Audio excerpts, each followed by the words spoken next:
សួស្តីអ្នកទាំងអស់គ្នានៅក្នុងវីដេអូនេះដែរគឺខ្ញុំចង់បង្ហាញអំពីការដាក់ comment ជារូបភាពបែបហ្នឹងនៅក្នុង Excel អញ្ចឹងណា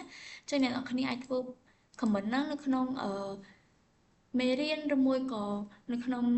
ការដាក់ចំណាំជាការលក់ដូចរបស់ខ្ញុំអញ្ចឹងក៏បានដែរបង្ហាញពី product យើងអញ្ចឹងយើងចំណាំខ្លួនឯងអញ្ចឹងណាអូខេអញ្ចឹងយើងទៅមើលពីរបៀបដាក់ទាំងអស់គ្នាចឹងអ្នក click ទៅលើនេះមួយមកហើយយើងចុច right click ទៅលើ mouse របស់យើងណាហើយយើងយកពាក្យថា insert comment ទៅនៅអាកន្លែងចំណងជើងខាងលើនេះអ្នកនរគ្នាដាក់អីក៏បានដែរចំណាំខ្លួនឯងដែលអ្នកនរគ្នាចង់ដាក់គឺខ្ញុំដាក់ថា discount អូខេ5%អូខេតមកទៀតយើងចុចទៅលើ right click នៅកន្លែងកែម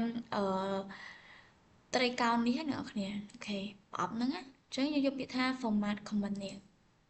បន្ទាប់មកយើងចូលទៅកន្លែង color and line ហ្នឹងហើយយើងយកអាកន្លែង color ហ្នឹងគឺយើងចុចវាចុះក្រោមទៅរួចយើងយកពាក្យ fill effect នេះហើយយើងយកពាក្យថា picture